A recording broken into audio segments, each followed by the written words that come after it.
I've sold over 500,000 t-shirts in the past 7 years and generated over $25 million in sales selling print on demand. And in this video, I'm gonna be covering the 5 biggest mistakes that I've made along the way. So whether if you're trying to sell your very first shirt or your 1,000th shirt, you can avoid the things that I did. And by avoiding these things, you are sure to save a ton of time and money. So let's get into it. Starting off with mistake number 5 is a niche or niche, whatever you wanna call it. I'm not even sure what the right term is. But when I got started, I didn't have a clue about these at all. I just threw up a store and started launching products at random based off of trainings that I saw of like how to make products, not realizing that the overarching theme that's so crucial behind any successful print-on-demand store is the niche. And basically that means I hadn't picked the target market or audience that I wanted to be serving. And at the time, I didn't think that mattered because I was like, I have a store full of potentially top-selling products in random markets and niches. I'm appealing to everybody, and I'm gonna make the entire world my potential customer, which sounds okay in theory, but probably heard the old adage, master of all, master of none. And that was exactly the trap that I was falling for. Because you see, when we try to make a brand that appeals to everybody, we end up having the opposite effect. We end up making a brand that appeals to absolutely nobody because it doesn't speak to them.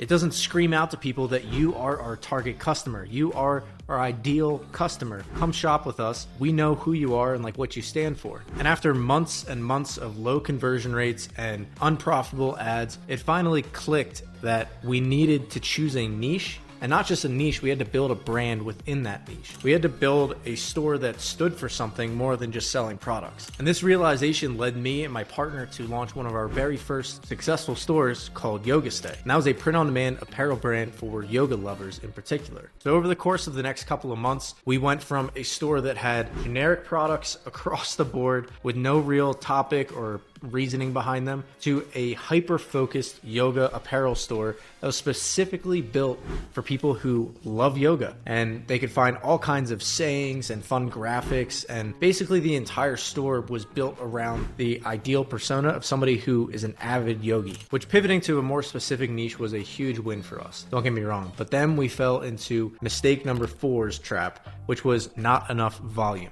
Once we pivoted to yoga, we decided to come up with 20 or 30 designs to launch in the store and see how it did. And 20 or 30 designs, you might say, that's a pretty good number, but really it wasn't. And now looking back in hindsight, volume was one of the biggest mistakes that we ever made because we thought that we could do a small amount, 20 or 30 designs, and see success. Looking back now, I can clearly say that quite the opposite is the truth. And that is that if you can launch 20 or 30 designs, launching 200 or 300 designs is even better. The reason for that is obviously it gives you more chances to sell to more people, but also, and more importantly, you get better and better the more designs that you are generating. At the end of the day, you could have the best website, you could have the best ads, you could have the best email marketing, you could have the best everything when it comes to promotion, but if you don't have the best products, if you don't have the best catalog, then all of that is for nothing. And it took us a long time to figure that out, that we had a great website, we had good ads, we had everything else locked in, but once our product catalog started to double and triple in size, that's when things really started to take off. And then as things started to take off, we ran into mistake number 3, which was choosing the wrong print partner. Now, this is a massive one that's really tough to decide up front when you don't really have the lay of the land. You don't understand the differences between the different printers. So here's the quick scoop on this. There's Printify, Printful, Gelato, and then there's local printers. Printify, Printful, and Gelato are the 3 biggest ones by far. And after working with all of them, I can confidently say that Printify is the best, at least for our type of business. They have the best combination of quality, speed, and price, which those are the 3 most important dial movers for us. And it's really important to get this decision right up front because there is no worse feeling in the world than when we finally had pivoted into yoga and then we had launched enough products that we were starting to see good signs, and then our supply chain started to fall apart and we started to have orders that weren't shipping out in time, customers were getting the wrong products, and there's nothing that takes your wind out of your sails more than having positive momentum and then your supply chain or fulfillment or print partner, it's all the same, isn't able to keep up. So we corrected making the wrong decision with the print partner center and got things back on track. Orders were being fulfilled. Then slowly something else crept up on us, and that was mistake number 2, and that is not tracking your financials. What do I mean by this, and why is this important? Years ago, we were just running and gunning, running ads, taking sales, and things were pretty good. But slowly over time, our expenses, our overhead, our cost of goods sold, all these numbers slowly started to creep up in ways that would normally be okay. It wouldn't be too much of a cause for concern if we were aware of it. And that's where the problem lies, is that it took us weeks and weeks before we finally realized that these costs were way out of proportion to what we could afford to be paying.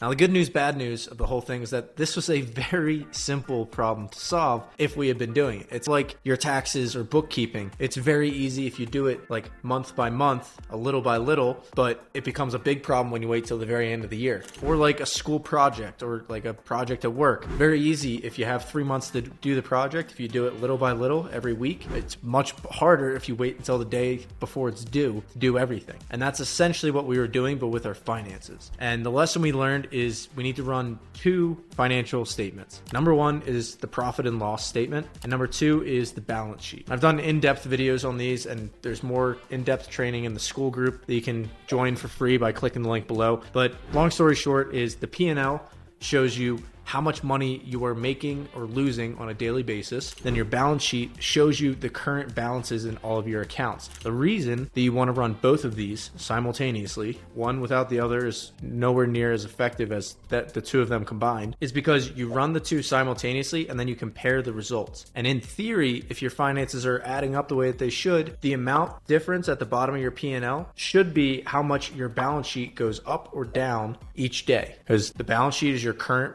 present balances, and then your P&L is your profit and loss, like your variance day to day. And we weren't running any of these. But if we had just been running the P&L and the balance sheet, we would have been completely fine. We would have caught these mistakes much earlier on than we did. And it ended up costing us tens of thousands of dollars because we didn't realize that our cost of goods was rising. And if we had noticed it, then we would have been able to have a conversation with Printify or possibly raise our prices. Lots of things you can do. We also didn't notice that our overhead with our customer service team, we had 10 or 12 VAs answering customer service tickets at one point. It was crazy. Like you need 2 or 3 maybe. And all these little expenses, it was just death by 1,000 cuts. Long story short, we would have caught it if we had run these 2 reports. So grab the templates from down below that you can get completely for free and just use them. That's the one way you can thank me is by actually using them and avoid that mistake.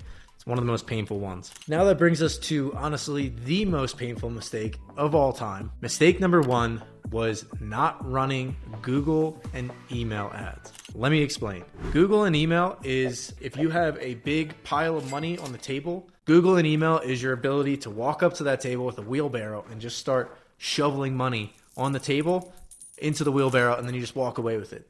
That's it.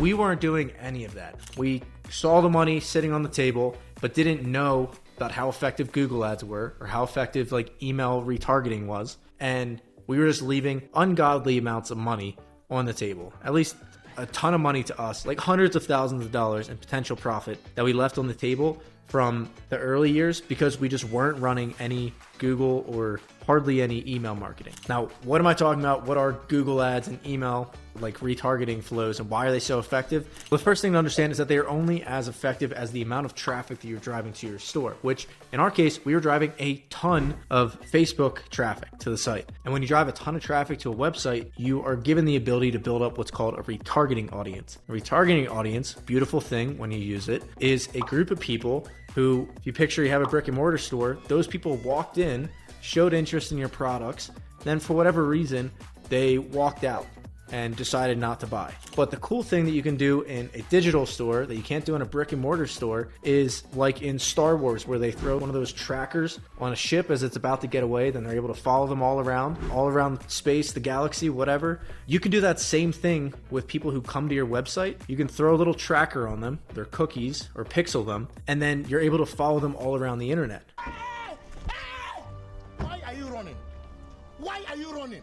Especially if you get their email address, you're able to follow them to their email inbox, which people check their email dozens of times per day. And Google is able to get back in front of them on any other website that they go to. So if they're going to CNN or Fox News or Yahoo, wherever they go, Google is able to get back in front of those people and show them a retargeting ad. A retargeting ad is different than how you speak to cold traffic. Retargeting is when you say, hey, we saw you were checking out XYZ products. Come back and buy it for 10% off, 15% off. Or hey, here's a free shipping offer for first-time customers. And to give you a frame of reference, our cold traffic ads typically run at around like a 2 to a 2.5 ROAS. Those Google retargeting ads that I just described run at anywhere from a 4 to a 5x return. It's insane. And we weren't running any of those simply because we didn't know.